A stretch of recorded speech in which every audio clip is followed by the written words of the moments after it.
Hola, ¿qué tal? Buenos días, buenas tardes, buenas noches.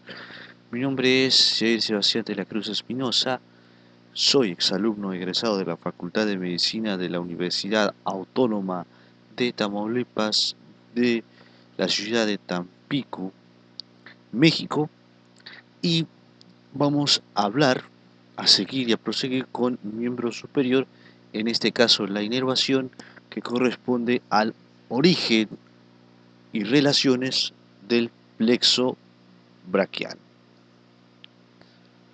Hablar del plexo braquial entonces es volver a recordar a los nervios espinales. Habíamos dicho quien da a los nervios espinales es la médula espinal. ¿Y cómo le hace? Recordábamos que la médula espinal va a enviar sus nervios espinales hacia la periferia a través de los agujeros de conjunción que forman las vértebras.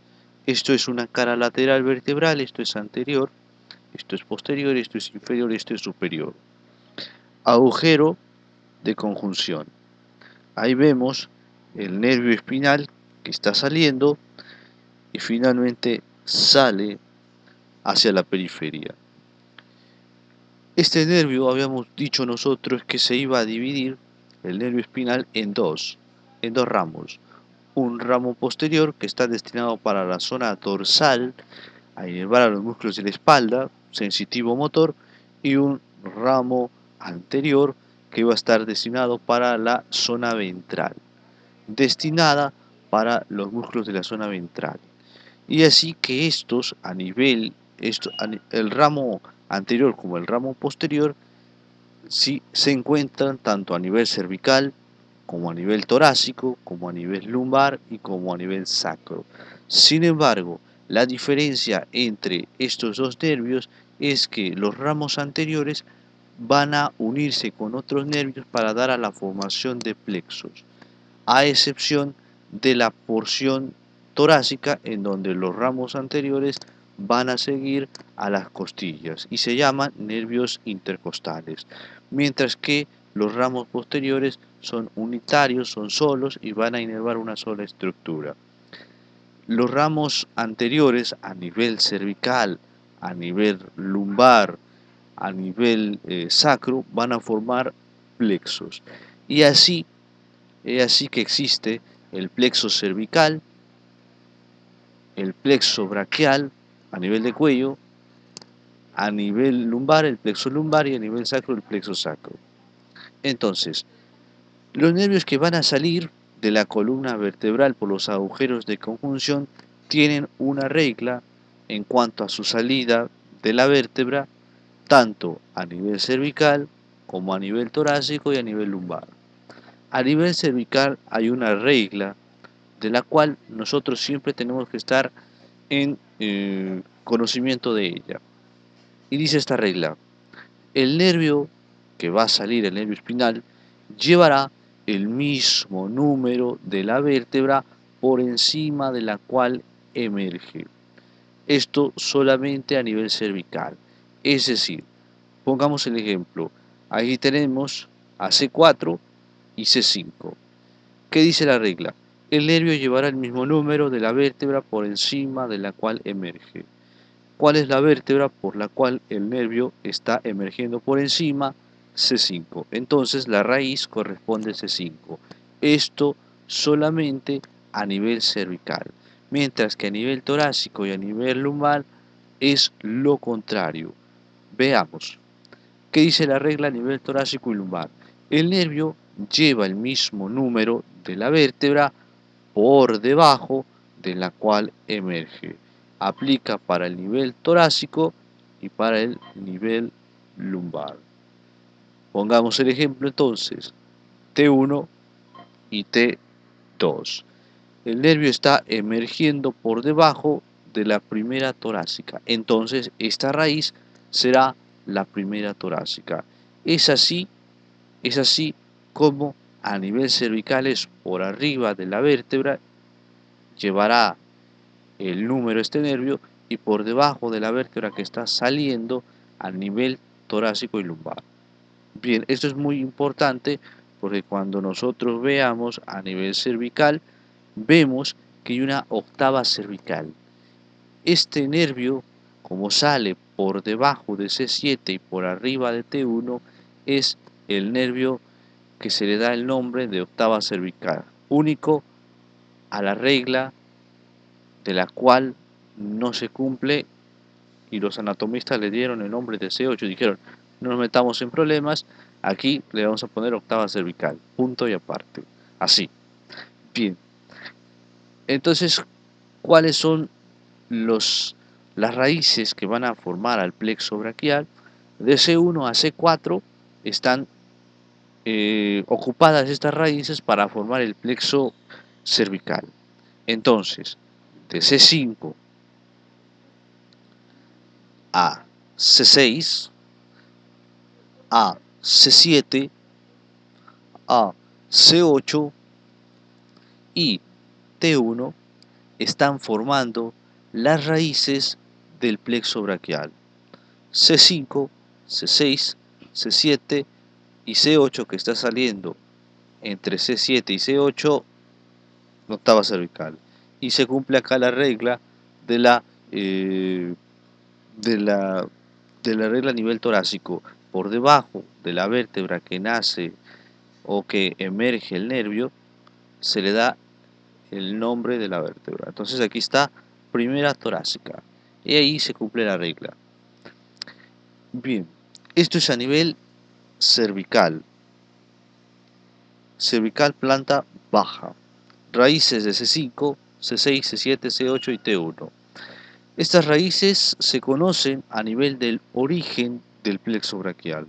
A nivel de los músculos interescalénicos ponemos el escaleno posterior, el escaleno medio y el escaleno anterior. Estas raíces se van a unir para formar troncos a nivel de los escalenos. En la fosa interescalénica, conformada por el escaleno medio y el escaleno anterior, que no se ve porque estaríamos tapando, entonces ahorita no lo ponemos. Troncos a nivel de la fosa interescalénica. Y están formados estos troncos por C5 y C6 que se unen, van a formar el tronco superior. C7 por sí solo va a formar el tronco medio y tanto C8 como T1 va a estar formando el tronco inferior. A nivel de la fosa interescalénica.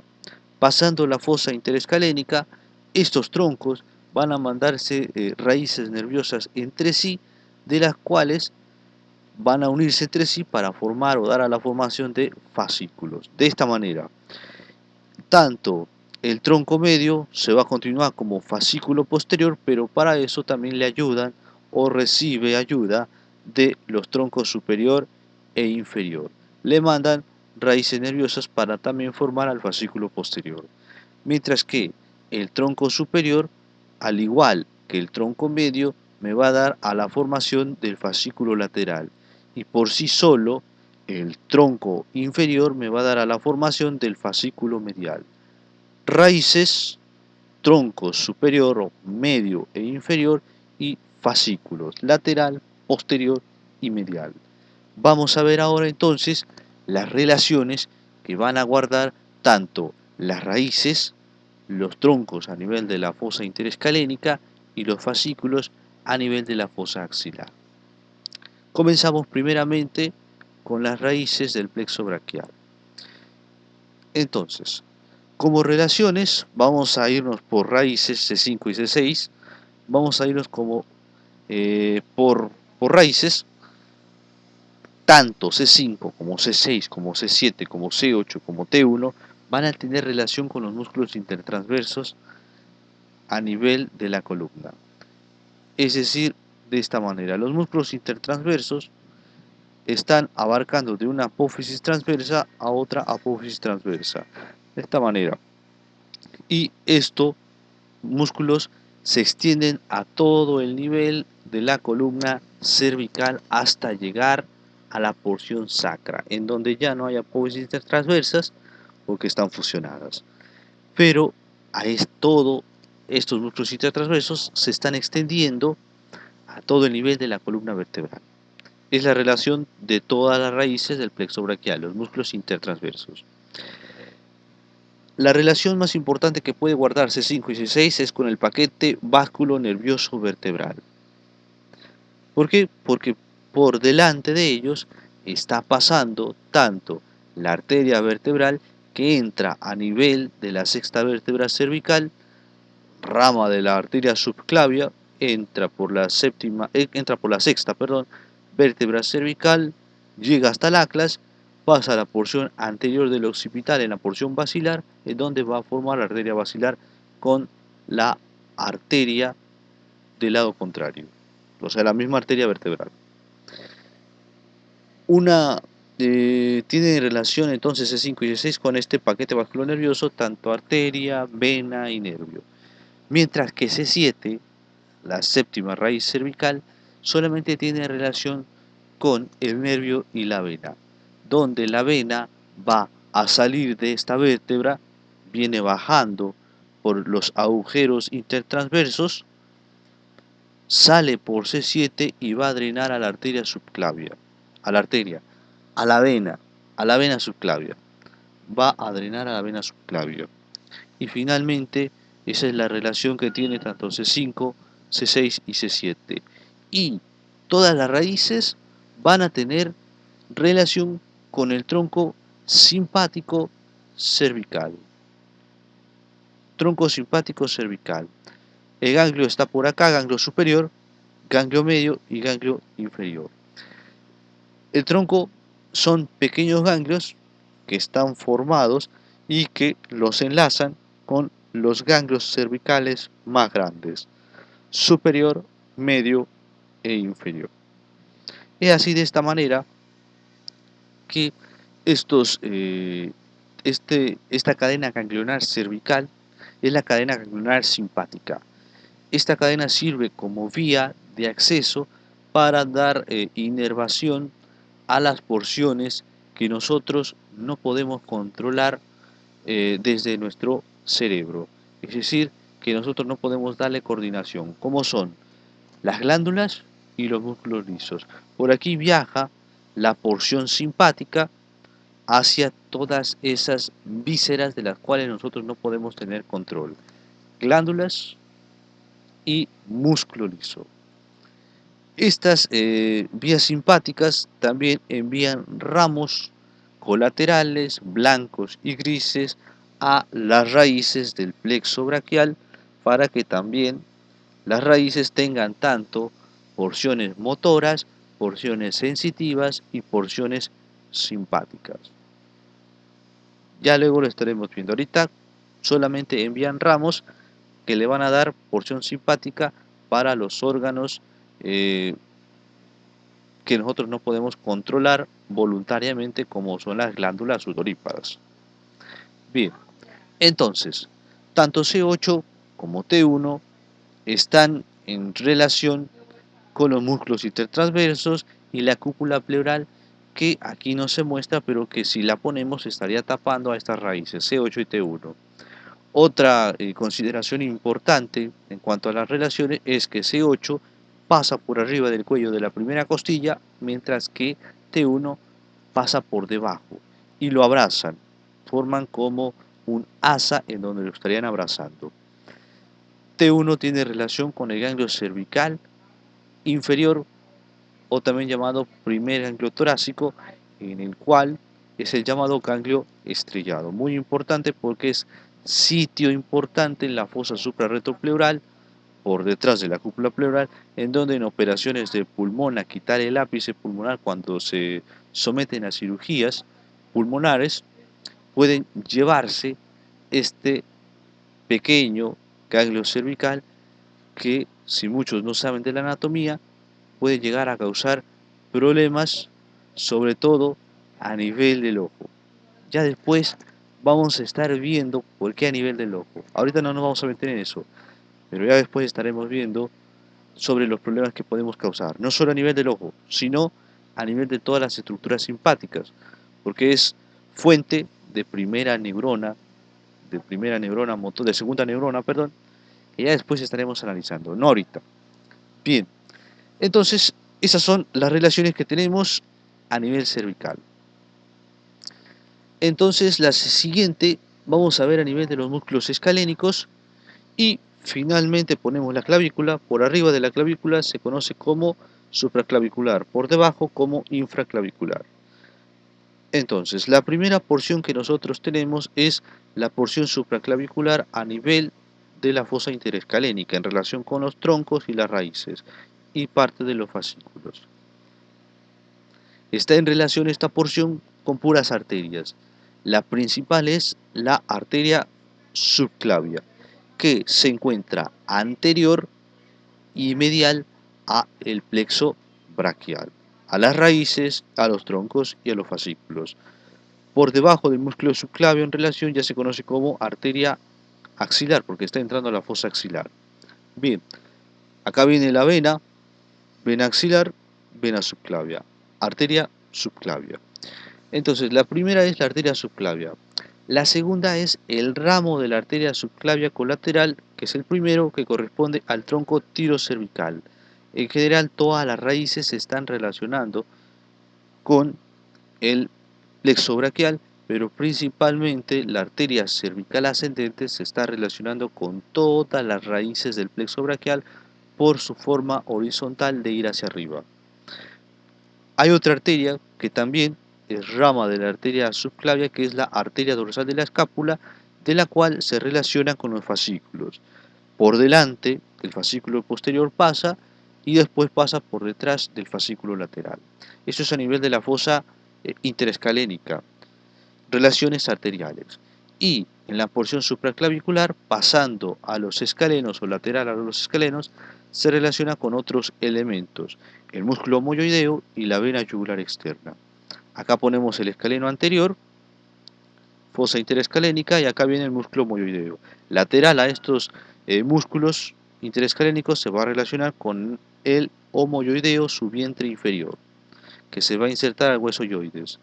Y acá estaría de nuevo la clavícula y el esternocleidomastoideo. Entre el esternocleidomastoideo medialmente, el vientre inferior del homoyoideo y el borde posterior de la clavícula hay una fosa que se llama fosa supraclavicular mayor, por donde le da paso a la vena yugular externa que va a drenar en la vena subclavia.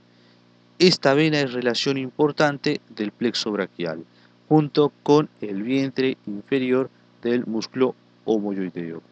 La vena yugular entra en la fosa suprarretropleural. Bien. Y finalmente vamos a tener las relaciones a nivel del plano axilar o fosa axilar. A nivel del plano fosa axilar se va a relacionar en torno a la arteria satélite, que es la arteria axilar. Y tenemos finalmente que la arteria axilar va a ser el eje. Vamos a tener entonces lateralmente al fascículo lateral, posteriormente al fascículo posterior y medialmente y hacia adelante al fascículo medial, así en relación a la arteria axilar. El fascículo lateral entonces tiene medialmente a la arteria axilar, el fascículo posterior tiene por delante a la arteria axilar y el fascículo medial tiene lateral y posterior a la arteria axilar. Y en cuanto a los ramos terminales, tenemos del fascículo superior, del fascículo posterior y del fascículo medio los siguientes. El fascículo superior me va a proporcionar un ramo lateral para formar al nervio mediano, mientras que el fascículo inferior me va a proporcionar un ramo medial para formar al nervio mediano. El fascículo superior me va a proporcionar otro ramo lateral para formar al nervio musculocutáneo, mientras que el fascículo posterior me está formando al nervio axilar y al nervio radial, que no se ven en esta imagen, y el fascículo inferior me estaría formando al nervio cubital y al nervio antebraquial medial, que es un nervio sensitivo exclusivamente. Estos son los ramos terminales del plexo braquial que estaremos viendo después de ver los ramos colaterales que va a dar el plexo braquial a nivel de la fosa axilar, del cuello y de los músculos interescalénicos. Nos vemos en el siguiente video. Hasta aquí llegamos y hasta la próxima.